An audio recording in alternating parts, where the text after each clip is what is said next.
ಸಂಜೀವಿನಿ ಢಯಾನ ಗ್ರಾಮ ಪಂಚಾಯತ್ ಮಟ್ಟದ ಒಕ್ಕೂಟ ಜಲ್ಲಾಪುರದಲ್ಲಿ ಸ್ವಸಹಾಯ ಸಂಘದ ಮಹಿಳೆಯರಿಂದ ಪ್ರಾರಂಭವಾದ ಈ ಹೋಟೆಲ್ ಉದ್ಯಮ ಸ್ವಸಹಾಯ ಸಂಘದ ಮಹಿಳೆಯರಿಗೆ ಆದಾಯ ಉತ್ಪನ್ನ ಚಟುವಟಿಕೆಯನ್ನು ತರುವಲ್ಲಿ ಮಹತ್ವದ ಪಾತ್ರವನ್ನ ವಹಿಸುತ್ತಿದೆ.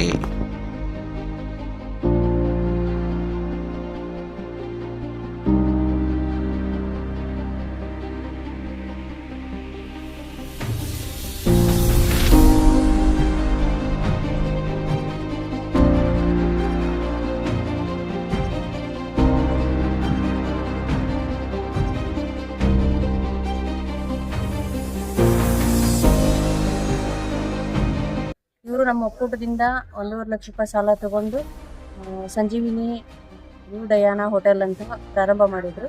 ಜೊತೆಗೆ ಬ್ಯಾಂಕಿಂದ 2 ಲಕ್ಷ ಸಾಲ ಕೊಡಿಸಿದ್ವಿ. ಅದ್ರ ಜೊತೆಗೆ ಸ್ವಾವಲಂಬ ಟ್ರೈನಿಂಗ್ ಅನ್ನ ಕೂಡ ಕಳಿಸಿದ್ವಿ ಇವರಿಗೆ.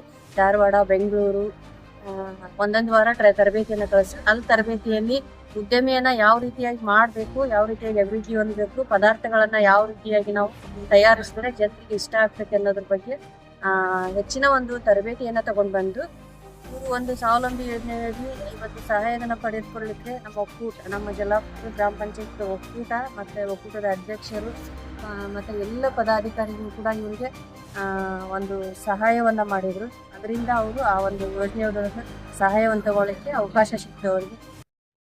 ನನ್ನ ಹೆಸರು ರೇಣುಕಾ ಬಸವಗೌಡ ಕಸಂಗೌಡ ಅಂತ ಸರ್. ನಾವು ಒಕ್ಕೂಟ ಸಂಘ ಸೇರ್ಕೊಂಡಿದ್ದು MB ಅವ್ರ ಮಂಜುಳಾ ಅವರಿಂದ. ಅವರು ಒಳ್ಳೆ ಒಕ್ಕೂಟ ಸಾಲದಲ್ಲಿ 1.5 ಲಕ್ಷ ಲೋನ್ ಕೊಟ್ಟಿದ್ರಿ. ಅದರಿಂದ ಅಂಗಡಿ ಕೊಟ್ಬಿಟ್ಟಿದ್ವಿ. ಅದರಿಂದ ಮತ್ತೆ ನೆಕ್ಸ್ಟ್ ಸ್ವಾವಲಂಬಿ ಒಳಗೆ ಕಾರ್ಯಕ್ರಮಕ್ಕೆ ಕರೆದಿದ್ರಿ, ತರಬೇತಿ ಕೊಟ್ಟಿದ್ರು ಧಾರವಾಡ ಮತ್ತು ಬೆಂಗಳೂರು. ಅದರಲ್ಲಿ 3 ಲಕ್ಷ ಲೋನ್ ಬಡ್ಡಿಯಿಂದನೇ ಲೋನ್ ಕೊಟ್ಟಿದ್ರು. ಅದೆಲ್ಲ ನಮ್ಮ ಇವರು MB. ಆ ಮೂಲಕವಾಗಿ ಸಂಜೀವಿನಿ ಒಕ್ಕೂಟವು ನಮ್ಮ ಉದ್ಯಮ ಚಟುವಟಿಕೆಗೆ ಮೂಲ ಆಧಾರವಾಗಿದೆ ಎಂದು ಈ ಸಂದರ್ಭದಲ್ಲಿ ತಿಳಿಸಿದರು.